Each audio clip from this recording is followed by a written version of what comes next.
going to start here in a minute. We'll give the time to the staff to set up the cameras, and we'll go from there.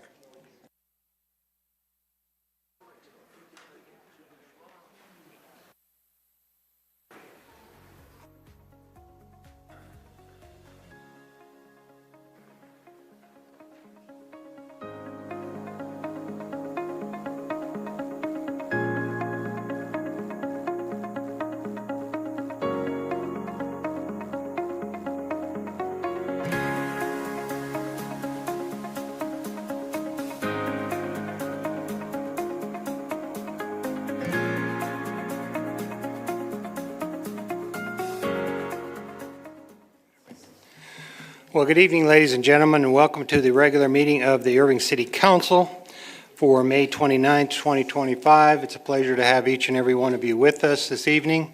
Shanae, do we have any organizational service announcements? No, sir. Okay. If you would please stand, the invocation this evening is going to be given us by Pastor Juan Casares.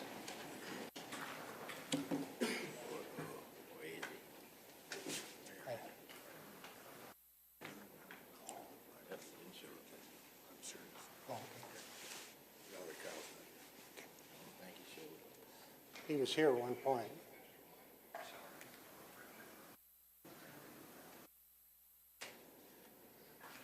thought they said he was here. I don't know. I have not talked. There. All right. Right down the front, sir. To the podium. Microphone down there.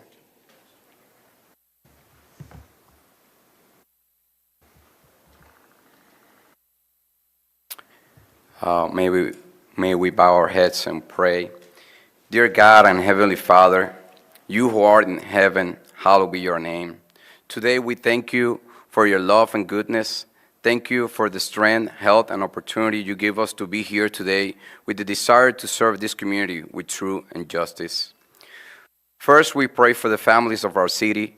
We ask that you protect, care for, and help them so that they may continue to prosper and advance according to your good purposes. Please attend the needs of every Irving resident and deliver them from all evil. And if we have sinned as a city, forgive us and heal our land. May your will and kingdom be established among us. May your blessing be upon our city and its family, and may this city be an example to other cities of justice, well-being, prosperity, hope, and peace. We pray that Irving may reflect your glory and beauty in our nation. I also pray for every public servant present here today. I pray that you remove any unnecessary burden they may be carrying. May you bless their families and care for them while they serve your community. Please bless their life. And if anyone is sick, heal them. And if anyone is going through a difficult situation, help them so they can fulfill their mission and your purpose as sons and daughters, husbands and wives, fathers and mothers, and public servants, effectively serving our community. For this reason today, I also ask that your humility, knowledge, understanding, and wisdom operate upon these men and women so they can make the right decisions according to your will, and that this city of Irving be led to unity, prosperity, well-being, and peace with justice. May every law, legislation, project, and matter discussed in this assembly be according to your heart and be a blessing to the city of Irving. We thank you once again, and we give you all the glory, Lord. May your counsel prevail over all things in this meeting. Take control. In Jesus' name I pray. Amen. Amen. Thank you. Thank you, Pastor. At this time, if you remain standing, Councilman Webb will lead us in the pledges. Would you please join me in the pledge to the American flag and to the Texas flag? I pledge allegiance to the flag of the United States of America and to the republic for which it stands, one nation, under God, indivisible, with liberty and justice for all. Honor the Texas flag. I pledge allegiance to thee, Texas, one state, under God, one and indivisible. Thank you, Dennis.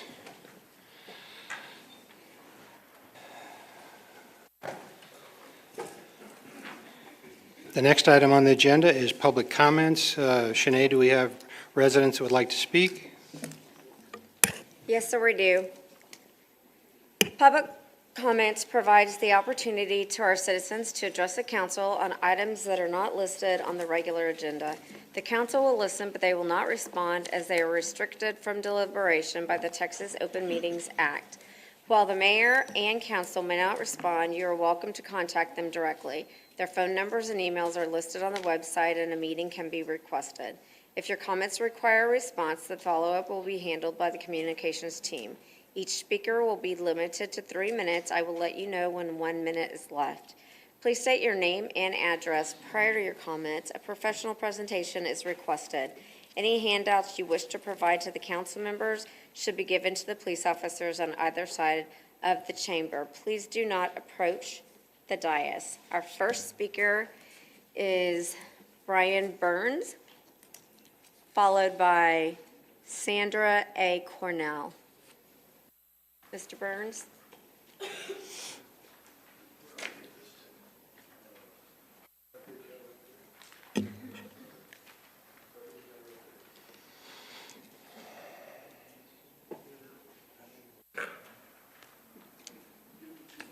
That's 7. Good evening. My name is Brian Burns. I live at 1524 Atlanta Drive in Irving.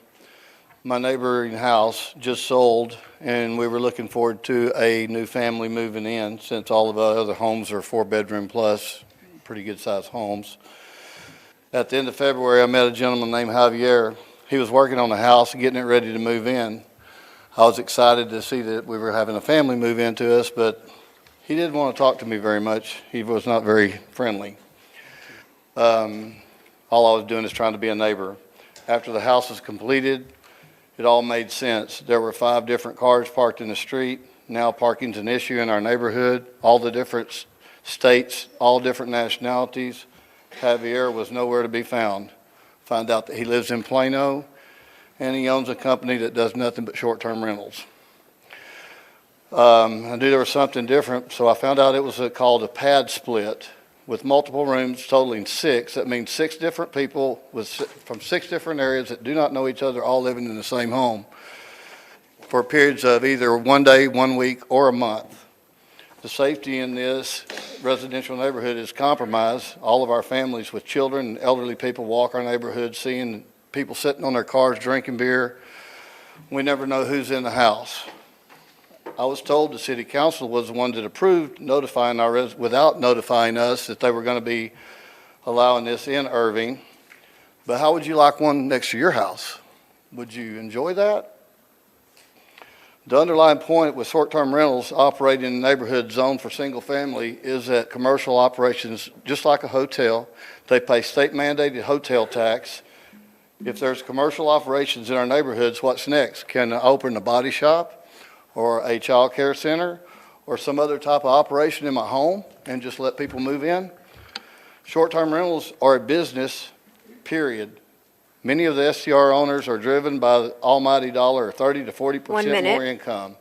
The STR owner I've interacted with in the past told me point blank that he can make more money with the STR, so he converted all his term rental properties into short-term rentals.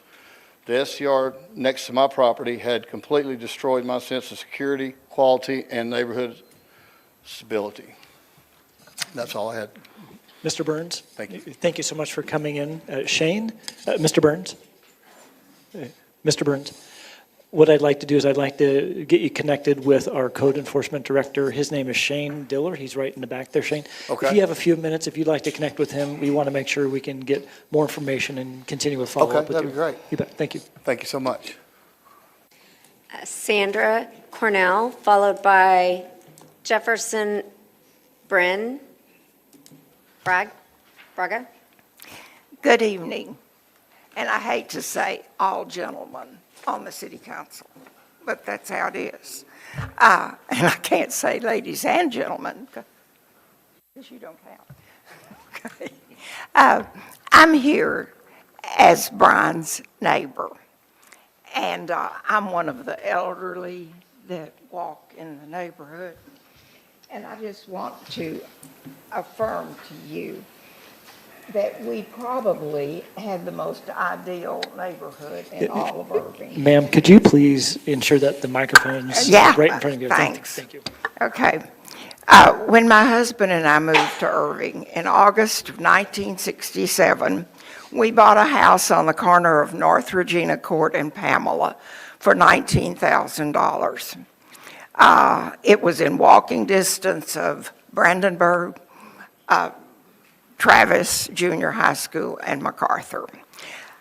One of the most fabulous things was it was 2 blocks from Lee Recreation Park.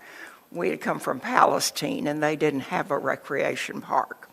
And our children could swim, take classes, play ball, do whatever. They thought they'd died and gone to heaven.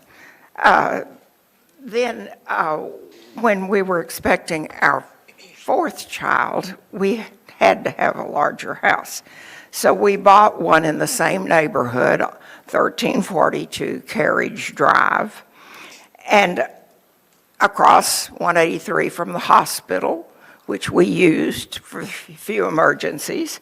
But it's the ideal location in all of Irving. And what we're trying to do is keep it a family-oriented neighborhood. And really, the planning and zoning, is it code or planning and zoning? But we really need to talk about this because you've spent all this wonderful money redoing Lee Recreation Department. And it's in walking distance of all these family homes, or you can bike to it, and I guess you could trike to it if you had to. But I'm here to support Brian. He's my neighbor, and I'm the oldest one in the whole neighborhood. And I will tell you that Jack Huffman chose that wallpaper up there because it had people on it, and it was for we, the people. I thought you might be so young you might not know that. Okay. Thank you. Thank you. Jefferson, I don't know, I can't read the last name. Cynthia Sharp, followed by Cynthia Sharp. Jefferson what? Braga, B-R-A-G-A. Thank you. Hey, folks. Good afternoon. Good afternoon. Just came to talk to you guys a little bit more about the seeding and the greening that's happening here in Irving and throughout DFW. I have a couple figs out in the front, as well as some seeds that I've been sharing around. And I'd welcome the Irving City Council and also the Green Board and the Irving Parks to consider some more fruit trees within the parks and within the different zones of Irving, even if it's within the rails and the stations and in between. We can grow plenty of fruit trees and accommodate a lot of just, urban agriculture, right? The biggest thing that's missing in agriculture these days is the cultures. A lot of people have just split off from their roots and their seeds, right? But everybody's got grandparents that farm, and there's still a big need for good fruit, good food, and the urban agriculture is actually coming up quite a lot within bigger cities and within zonings and plannings. The Dallas zones are creating them as well and looking at their green initiatives. One of them is the North End, where they're creating like an entire agriculture zone on the north end of Clyde Park. Different initiatives like this are going to come up. We have opportunities to benefit from those as well. I've been writing about it a little bit on my site, and I've also been visiting, just other chambers and other businesses throughout the years. And one of them that I'd like to just bring your attention to is the North Tarrant Fall Fest in 2025. They're planning to do around 30,000 fruit trees, 30,000 trees, and then probably a good 5,000 to 10,000 fruit trees. For every 1,000 homes with 2 fruit trees, you have around 100,000 to 300,000 pounds of fruit. So these are the kind of numbers that are available, just with a small nudge forward, maybe little incentives through the beautification projects. You extend those grants for edible beautification and sustainabilities around HOAs and homes that want to partake. 1 minute. And Yeah, I've got a bunch of seeds and a bunch of figs. If anybody care for some, please do stop by. And also just check out our trailer. Every time we're around town, there's always some seeds and figs in the back of it. I really welcome everybody to prune up their trees, get ready for the heat. And as they prune, give them to their church and their neighbors and the tribe, right? And just start to learn how to propagate. It's really easy. And you have free trees and free food, right, as we plant it around. So very good. Thank you so much for your time, and chat again soon. Take care. Cynthia Sharp, followed by Colvin Gibson.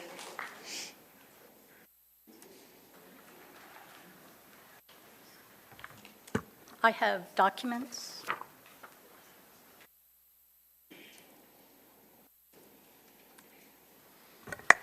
Hi, my name is Cynthia Sharp. I live at 1421 Sunnybrook Drive in Irving, and I've lived here since 1986. I'm here this evening because I've been two things. First of all, I'm passing out definitions of words that are used in governance. Irving is a nonpartisan governing body. Apparently, not everybody knows the difference between nonpartisan and partisan, so I went ahead and included that for you guys. The second reason I'm here is I've been upset over local campaigning for the last few years. What I've distributed out is a draft of an ordinance defining what are campaign contributions and setting caps on personal and PAC contributions for city elections. I would also like to see a cap on the percentage of out-of-state campaign contributions, but I couldn't find the right words to phrase it. I based the ordinance on researching Capel, Dallas, Carrollton, and the Texas Secretary of State, as well as Flower Mound. Right now, without caps, local residents are prohibited from running for any local office unless they spend thousands or are backed by a PAC, and that is totally unacceptable to me. And I just want to say I'm available for further information if you guys have any questions. Thank you.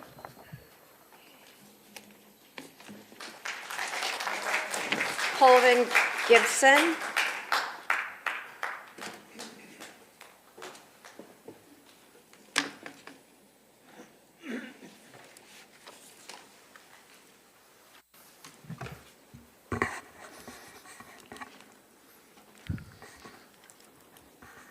Mr. Mayor, City Council, City Manager, and ladies and gentlemen.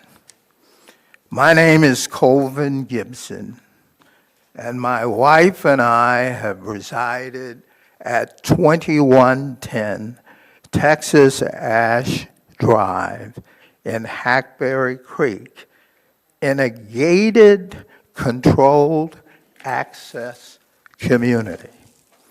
We have lived in Irving for 34 years. This past Sunday at approximately 7 p.m., two young white males rang my doorbell or knocked at the door and started making false accusations concerning Mr. David Pfaff, whose yard sign was prominently placed in my front yard. Instead, armed with Mr. Sergio Perez's literature, the duo continued to make their inflammatory remarks. I informed them that Hackberry Creek had a no solicitation policy and that they were in violation of it. I ended the conversation and immediately informed Hackberry Creek Security, Las Colinas Security, and the Irving Police Department. I am aware that there are electronic devices Hackberry has, and that some of my neighbors have devices, and I am investigating whether they have photos that can be shared. This election and the runoff has been the most vile I've 1 minute. seen in 34 years, and it's disappointing.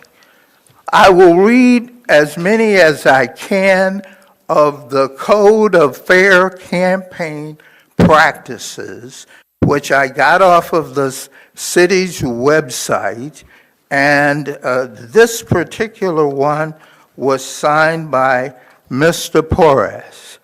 And among the Code of Fair Campaign Practices listed, number 1, I will conduct the campaign openly and publicly and limit attacks on my opponent to legitimate challenges to my opponent's record and stated position on issues. Number 2, I will not use or permit the use of character defamation, whisper campaigns, libel, slander, or scurrilous attacks 3 minutes. of any candidate or candidates. Thank you, There Mr. are Gibson. 5 others. Thank you. All right. I've saved the best for last. Ralph Hudnall and Steve Porter, please come up here.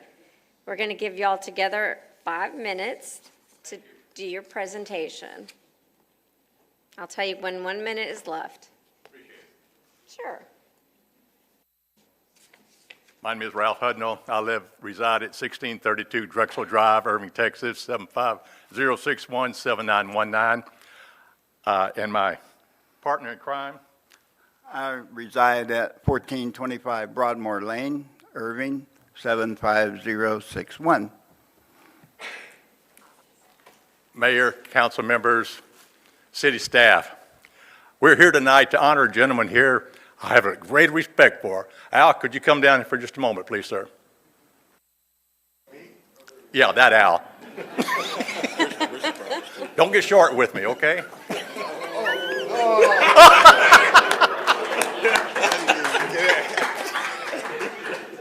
go ahead and get the flag out.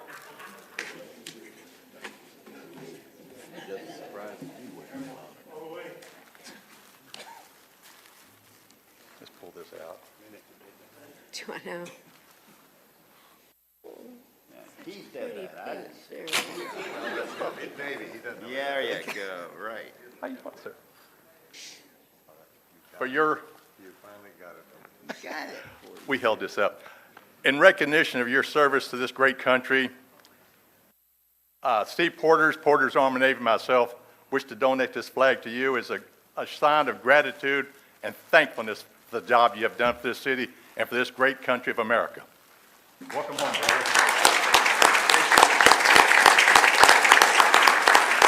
And you'll hold that.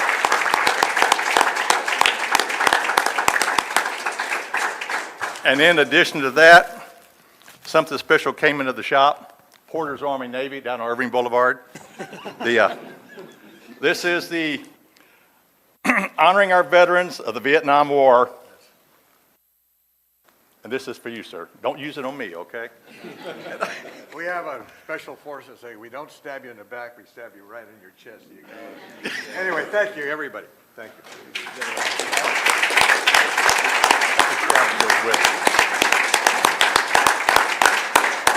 I got you, man. Yeah, you did. Yeah, I did. Good. Yeah, you didn't get short with me either. Thank you all very much. Thank you, you. Shanae and council members. Sure. Appreciate it very much. And our police officers and first responders.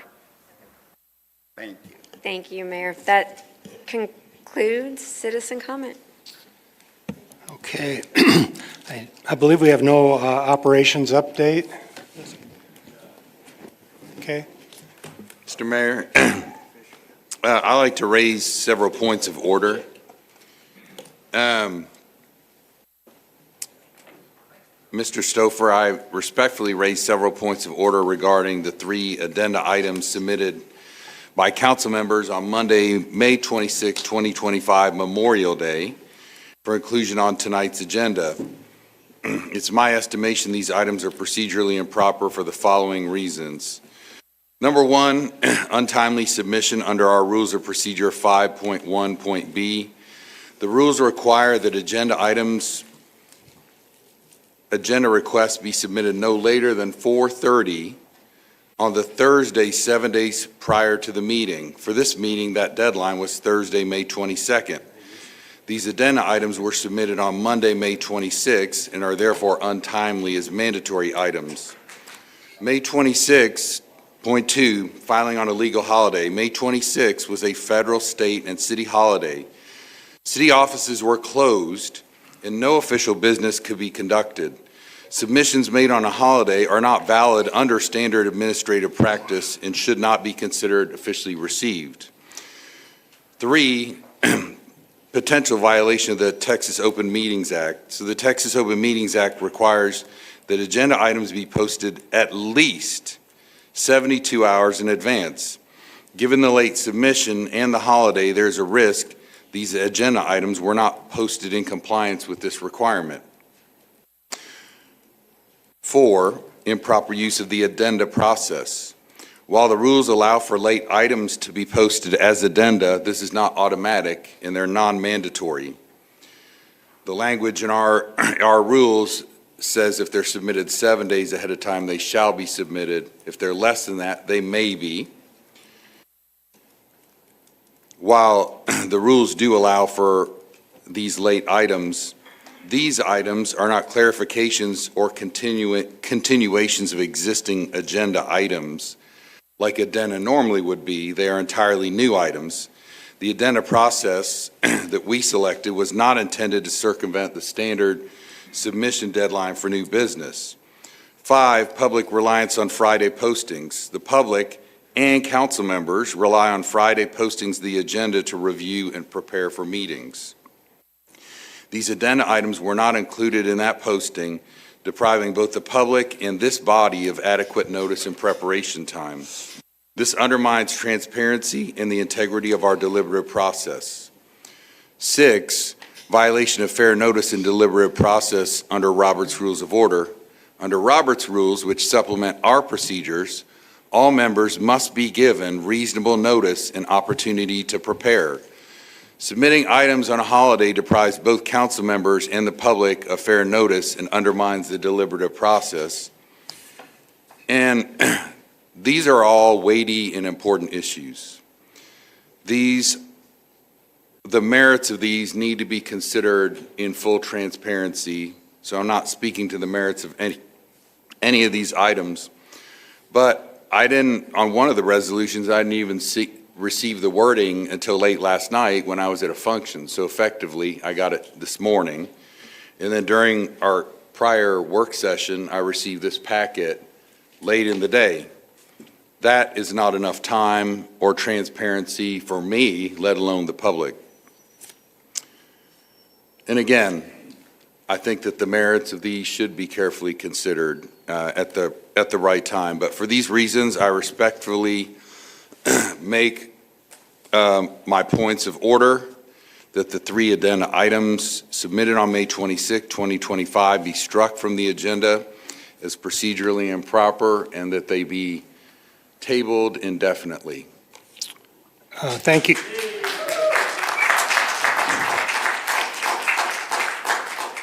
Thank you, Councilman Lamorges.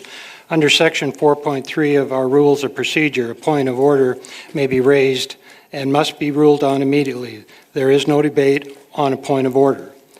After reviewing the facts that you have applied the rules, I find that the addenda items in question were submitted after the procedurally deadline on a legal holiday and were not included in the Friday posting relying upon by the public and the council. These are also entirely new items not appropriate for an addendum process. Therefore, I sustain the point of orders. The 3 agenda items submitted on May 26, 2025 are hereby strucken from the agenda as procedurally improper. Chris, you get the So the next item on the agenda is the consent agenda. I have a motion. Second. We have a motion and a second.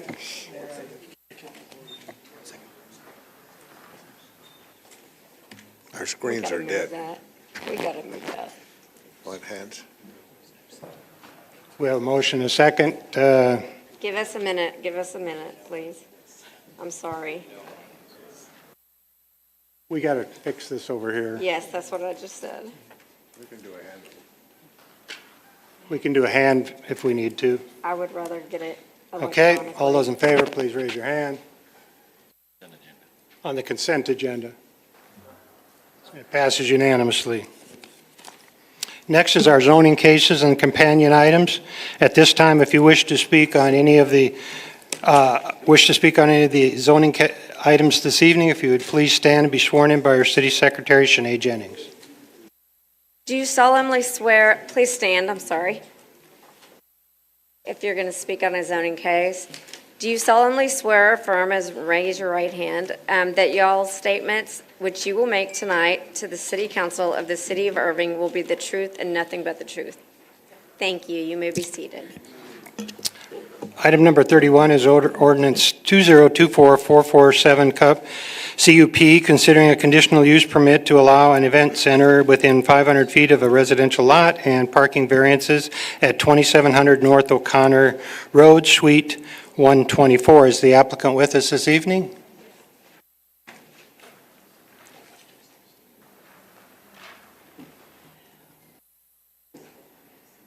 Hi, my name is Yuri Reyes, and this is my partner, Elizabeth Reyes. And we have a presentation that we emailed to you guys. You have a presentation that you can pull up.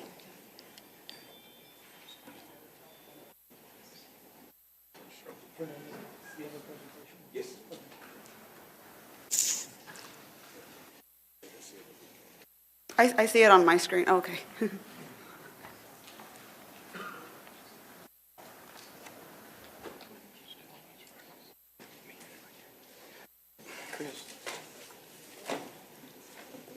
Trying to sabotage our meeting.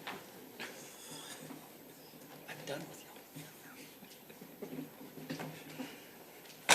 Not until you finish the ILA. This is my job security. There it is. Chris, you got to sit back here. I'm going to say right about it.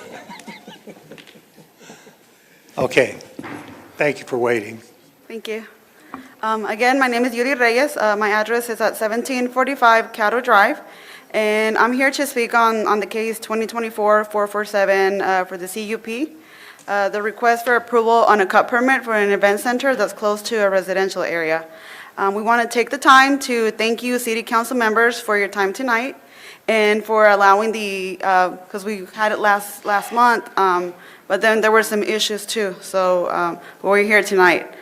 And today, there were some letters of opposition, but we have here a PowerPoint ready to address those issues. We both grew up here in the city of Irving. This is our hometown, and we would love to invest our money here in the city versus going somewhere else. So this is one of the main things why we want to open an event center here in Irving. And next slide, please. Our event center business has been registered already, has the Enchanted Corner Event Center, and our business hours will be Monday through Friday, 9 to 5, Saturday, 9 to 1, and Sundays are closed. And our event hours will most likely take place Friday to Sundays from 5 p.m. to midnight. The types of events we want to host are social events, such as quinceañeras, weddings, baptisms, birthday parties, holiday parties, and corporate events. The capacity for event center will be 150 people because we want to keep the event small Even though the City of Irving and by the International Building Code, it actually allows a maximum of 259 for the International Building Code and 556 people by the rules of the City of Irving. The premises would be BYOB, and once this cut permit is approved, we will then submit the request for a BYOB permit. For the security, we will have an Irving police officer, and if needed, we will add security guards. For the food, people will be bringing their own, and we will not be offering any kitchen accommodations on that.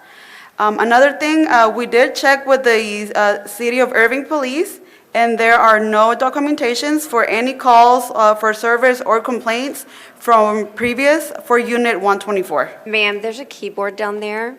Uh-huh. He's telling me for changing of the slides. Oh, okay, thank you. You're welcome. You can do the next slide. Okay. Yeah. One of the main issues that we have, that we don't have, the other people have, is the parking concerns. The parking lot at this shopping center is big enough for other businesses and an event center. Within the City of Irving, there are many other event centers that are currently open and actually have a very small parking space, even way smaller than what you may think you see here. And they also share parking with other businesses that are open during the day and are also close to the residential areas like the one we want to open. Some of the examples that we have, one of them is Cinco Estrellas Salón de Fiestas. They have a small venue right there, and their parking, it's very small. I mean, probably like 20 cars can fit there, and it's not, and there's other businesses running there. Here we have pictures of the University Hills Shopping Center parking lot showing how the parking lot looks at different times of days. The parking lot is empty mainly during the day. In the middle section has, you can see in the slides that she's going to be showing, if we were to have any corporate events during the day when other businesses are open, there will still be plenty of parking available for them. And we will, of course, address them to park in the middle section, not close to the other businesses. We want to show that our event center will not be a disturbance to the other businesses within the shopping center. Our events will primarily take place Friday evenings and nights and the weekends. Next slide, please. During those hours, most businesses will be closed except for the Tio Carlos restaurant, but that is not a concern since they are on the opposite side of the shopping center and they have their own parking. Sorry, how do I go back to the other slides? I think I went too fast. Oh, keep going. Okay. The salons in the plaza, they were the ones that had main concerns. One of their main concerns was the parking. But like we said before, we are planning on having our events on having events on Sundays, so there will not be any issues with the parking with them since they are closed. For the days they are open, by the time they close at 8, our events will be barely getting started. If any of the events did start earlier, as you saw in the previous slides, there will still be plenty of parking space available. If salons in the plaza are concerned about the parking spaces for their clients, we are willing to work with them and place signs, if we could, that say that during certain business hours, only the salons in the plaza clientele can park close to them. And of course, we will always address with our clients to please park in the further side so it won't be bothering the other businesses. The salons in the plaza have sent opposing letters opposing to not open an event center. We believe we should be given the opportunity to open our event center because we are not the previous owners when they had an event center there before, and we will take their concerns seriously. We are willing to work with them on any issues that may come up. Another concern that the salons in the plaza had was the noise level, and that was because of the previous event center that was there. The salons in the plaza, they are a cosmetology service provider, and they also have noise within their building. They have hair dryers going on, other beauty appliances that are loud, as well, so some of them have music playing in the background. We both have received services there before, and we can say that the noise level is not minimal, as they are trying to promote a quiet place within the letters that they sent for opposing. These salons are divided within small rooms, as shown in the slide, And each of those businesses that are there have their own space. And by having all those walls, it helps with the noise level too. Next slide. And our event center will be 3 units down from them. So the noise level, if there is any from our event center, should be minimal to them because we will not be next door, as shown right there. Another concern they had was the trash. And again, we can't speak on what the previous owners did before, but we do have a plan to check the event center and the parking lot after each event to make sure we keep a clean environment for everyone. And one of the things that we do want to promote is to be identified as a clean, to have a clean environment and not be identified as a trashy event center. Solicitors, that was another thing they mentioned. We will include in our events contract that there should be no soliciting to prevent anyone from trying to sell anything during the events. And another concern they had was families. The events we plan on having are actually to allow families to have a place to celebrate a memorable event and not be a disturbance to other neighbors if they're having a big party, in their backyard and then they can play music and that kind of stuff. So of course we want to, one of our main things is family. We know our events will have families and children, so we also want to promote a safe and clean environment at all times. I know there were some concerns from the council for the church. And regarding the church, they are actually not exactly in the same shopping center. We are not aware at the moment that the church is opposed to an event center. And their operating hours are on Wednesdays. They are open from 6 to 7. And we plan to have a majority of our events on the weekends. And on Sundays, their business hours are from 9:30 to noon. So when our events are happening, they most likely will be done with their service. Also, the church is fenced, and our business will not interfere with their church service. And of course, we will inform our clientele to not park nowhere in the church. There were also some karate concerns. Again, we are planning on having our events on Sundays, so there wouldn't be any issues because they are closed on Sundays. On Saturdays, the karate place actually opens from 10 a.m. to 2 p.m., and most likely our events will be occurring in the afternoon. And then in the weekdays, Mondays to Thursday, they are open from 2 to 8:30. And on Fridays, they are open from 2 to 7, and the parking can be shared since they are in a different corner from where we're going to be located at. And like we mentioned before, there is plenty of parking space in the middle. With the residential concern letter that we had, they're not right behind us, and also.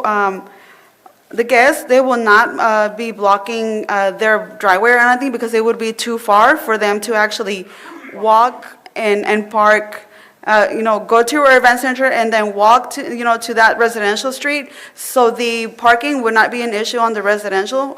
People are most likely going to be wearing heels with kids and stuff. They're not going to be walking that much. Time. Okay, thank you. And that's all, thank you. I hope everyone takes this into consideration.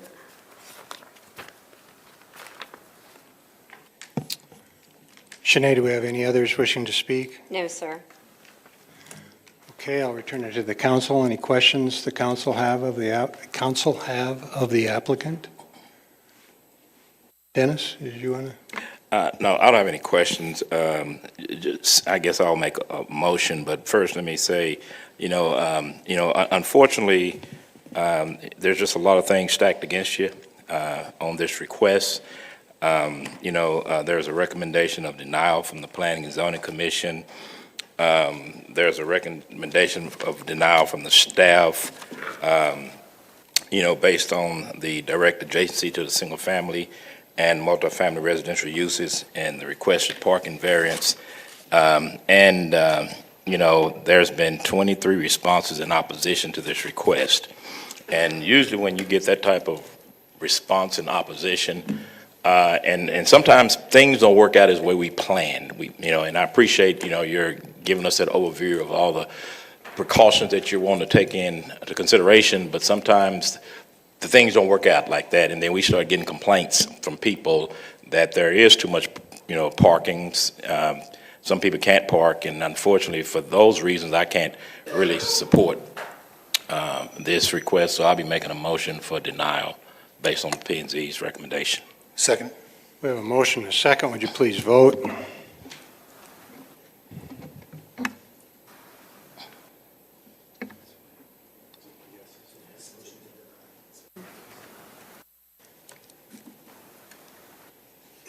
And it passes 8-1. The next item on the agenda is number 32, 202555ZC, considering a zoning change from SP1 RAB detailed site plan, restaurant with the attendant accessory uses of the sale of alcoholic beverages for on-premise consumption, to SP1 RAB detailed site plan, restaurant with the attendant accessory uses of the sale of alcoholic beverages for on-premise consumption with a variance to the required parking at 2525 West LBJ Freeway. Is the applicant with us this evening? Are there any questions of the applicant? Yes, Brad. Yeah, if you could Please come join up, us. please. So you have a very popular restaurant, no question. Every time, whether it's early or late, there's always a crowd, so I was concerned about that. But what I wanted to ask, I don't know if you heard work session, I would hate to have compact spaces in the back, just to restripe those to get an extra space. So if we gave you a variance of 10 spaces, would you be willing to just make those regular parking places? Yes. Can you state your name and address for the record? My name is Janet Reed, and I live at 6220 Westchester Lane in Plano. Okay, thank you.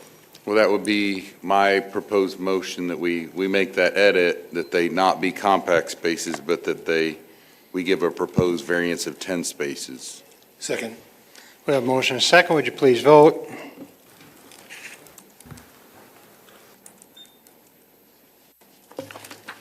And it passes 8-1. Thank you very much.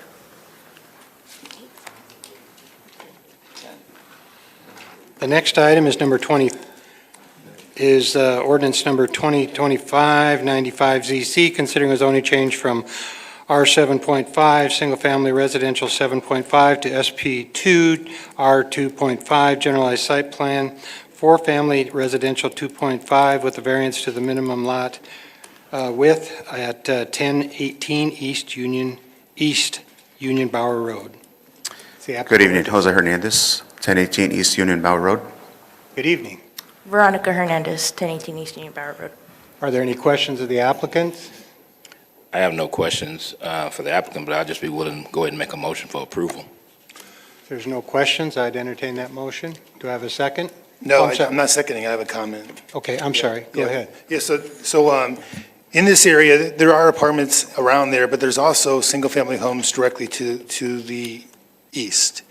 And these are residential, single-family lots.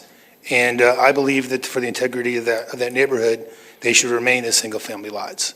I don't think they should be fourplexes that are rental units. So I think that we should be encouraging homeownership in the area, not for the rentals. And for that reason, I'm opposed to the case. Okay, understood.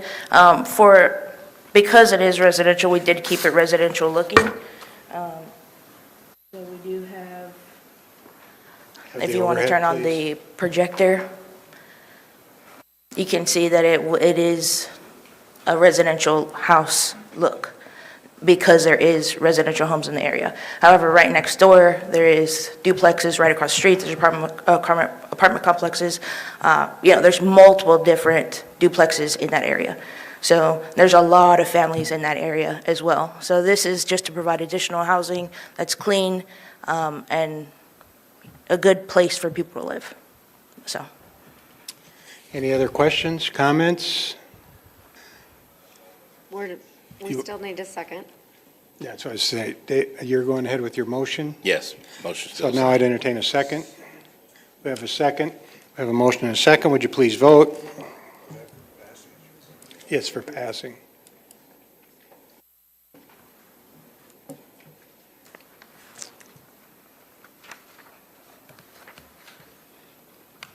Somebody hasn't voted. We got one that hasn't voted. And it passes 5-4. Thank you very much. The next item is ordinance 2025-103 SFP, considering a special fence project plan for a 6-foot-tall wood board-on-board fence within the required 15-foot reverse, excuse me, reverse frontage lot side setbacks along Mimosa Street, 800 Elwood Road. Is the applicant with us? Are there any questions of the applicant? Motion for approval. Second. Any questions? Motion second. Would you please vote?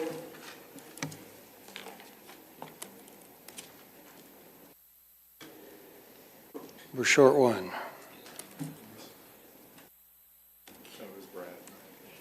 Brad, and it passes unanimously. The next item is item number 35, ordinance 2025-104 ZC, considering a zoning change from PO Professional Office to CO Commercial Office, 1901 West Irving Boulevard. Is the applicant with us on this item? Okay. I want to move for approval. Second. We have a motion and a second. I have a comment too on this one. So if I may. Sure, sorry. most definitely. No, thank you. So as I indicated in the work session, the training session, the studio here or school is for HVAC equipment, which means that heavy equipment will be brought in, which is not in line with the professional building that had been there and is not in line with the residential community that surrounds that building. I think it's out of character for that neighborhood to bring in that type of use, and for that reason, I oppose the case.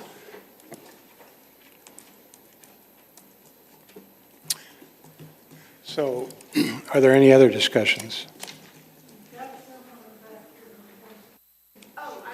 No. No, you're fine. No other questions? Would you please vote? Motion for approval. And it passes 7-2. This brings us to the end of our agenda. Councilman Zapanta would like to make a statement. Thank you, Mayor. I wanted to thank my good friend Ralph Hudnall for also being our keynote at our Irving salute and remembrance for many of our brethren that did not make it back from all our wars that are Irving on, both Navy, Army, Marine Corps, Army Air Corps, Army, and I just want to thank you, and I thank you and our friends at our great Army Navy Club, or I should say store, but to present me with my Major General flag of my duties for 36 years. I salute you, I thank you, and for the remembrance of this week that really brings it home for many of us, excuse me. I think it's unfortunate that 3 of our members did submit this situation on Memorial Day. I mean, there's a reason why they're all here, and I want them to remember that. Thank you. Mayor, thank you very much. Okay, we stand adjourned.